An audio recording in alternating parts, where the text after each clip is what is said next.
ಅವರ ತಪ್ಪುಗಳಿಂದ ಆಕ್ಸಿಡೆಂಟ್ಗಳಾದರೆ ಸರ್ಕಾರ ಹೆಂಗೆ ಹೊಣೆಗಾರಿಕೆ ಮಾಡ್ತದೆ? ಇದರಲ್ಲಿ ಪ್ರಿವೆಂಟಿವ್ ಮೆಜರ್ಸ್ ಎಲ್ಲ ಮಾಡ್ತಕ್ಕಂಥದ್ದು. ನಿನ್ನೆ ಲಾರಿ ಕ್ಯಾಂಟರ್ ಆಕ್ಸಿಡೆಂಟ್ ಆಗಿ ಒಳಗಡೆ ನುಗ್ಗಿರೋದು. ಪಾಪ ನಾನು ಅವರಿಗೆ ಸತ್ತವರಿಗೆ ಗೌರವ ಸೂಚಿಸ್ತಕ್ಕಂಥ ಕೆಲಸ ಮಾಡ್ತೀನಿ. ಅವರು ಕುಟುಂಬದ ವರ್ಗದವರಿಗೆ ಅವರು ಸಾವಿನ ದುಃಖ ಭರಿಸ್ತಕ್ಕಂಥ ಕೆಲಸ ಮಾಡ್ತೀನಿ.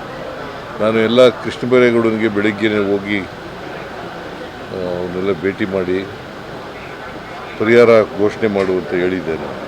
Krishna Byregowda district in charge minister ಅವ್ರಿಗೆ ಹೋಗಿ ಕೇಳಿದ್ದೆ.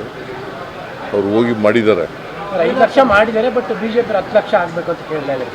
10 ಲಕ್ಷ ಪರಿಹಾರ ಅವ್ರು ಎಷ್ಟು ಕೊಟ್ಟಿದ್ರು? Central government PM 2 lakh announce ಮಾಡಿದ್ದಾರೆ. ಸೊ ಇವ್ರು 5 ಲಕ್ಷ ಮಾಡಿದ್ರೆ 10 ಲಕ್ಷ ಮಾಡಿರ್ತಾರೆ. ಸರಿಯಪ್ಪ, ಇವ್ರ ಕಾಲದ ಅಧಿಕಾರದಲ್ಲಿ ಇದ್ರಲ್ಲ, ಆಗ ಎಷ್ಟು ಮಾಡಿದ್ರು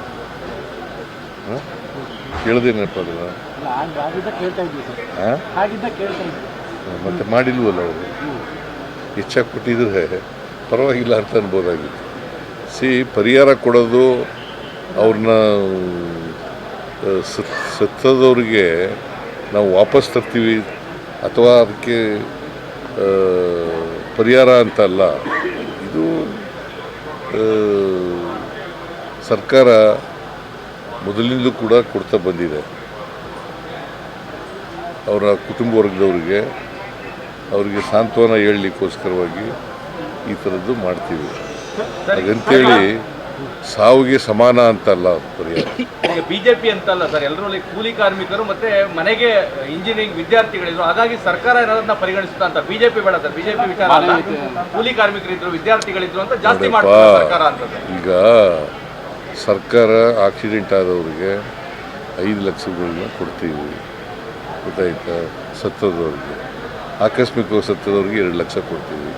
ಇವ್ರಿಗೂ ಕೂಡ 5 ಲಕ್ಷ ರೂಪಾಯಿ ಅನೌನ್ಸ್ ಮಾಡಿದ್ದೀವಿ. ಸ್ಪೆಷಲ್ ಕೇಸ್ ಅಂತ ಕನ್ಸಿಡರ್ ಮಾಡ್ಬೋದು ಅಂತ ಸರ್. ಯಾಕಂದ್ರೆ ಕೂಲಿ ಕಾರ್ಮಿಕರು ವಿದ್ಯಾರ್ಥಿಗಳ ಹೆಚ್ಚಿನ ಸಂಖ್ಯೆಯಲ್ಲಿ ಇದ್ದಾರೆ ಅಂತೇಳಿ ಸರ್. ಮತ್ತೆ ಆರ್ಥಿಕವಾಗಿ ಹಿಂದುಳಿದ ಮಕ್ಕಳುಗಳೇ ಜಾಸ್ತಿ ಇದ್ದಾರೆ ಅಂತ. ಎಲ್ಲ ಆರ್ಥಿಕವಾಗಿ ಹಿಂದುಳಿದವ್ರೆ ಅಂತಲೇ ಕೊಡೋದು ಪರಿಹಾರ. ಸ್ಪೆಷಲ್ ಕನ್ಸಿಡರೇಷನ್ ಆಗುತ್ತಾ ಅಂತ ಸರ್ಕಾರದಿಂದ? ಈಗ ಒಬ್ರು ಕೊಡೋಕೆ ಬರಲ್ಲ. ಇದು it's not A question of ಒಬ್ಬರಿಗೆ ಕೊಡೋದು ಇನ್ನೊಬ್ಬರಿಗೆ ಕೊಡದೆ ಇರೋಕ್ಕಂಗ. ಎಲ್ರಿಗೂ ಈಕ್ವಲ್ ಆಗಿ ಕೊಡಬೇಕು. ಅದೇ ಯಾವಾಗ ಅಲ್ಲಿ ಗಲಾಟೆ ಆಯ್ತಿದ್ದಾಗ ಹೋಗಲಿಲ್ಲ ಇವರು. ಈಗೆಲ್ಲ ಗಲಾಟೆ ಎಲ್ಲ ಕಡಿಮೆ ಆದಮೇಲೆ ಹೋಗಿದ್ದಾರೆ.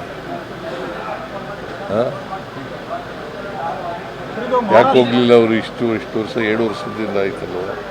7 ವರ್ಷದಿಂದ ಯಾಕೆ ಹೋಗಲಿಲ್ಲ ಸರ್? ಈಗ ಧರ್ಮಸ್ಥಳದ SIT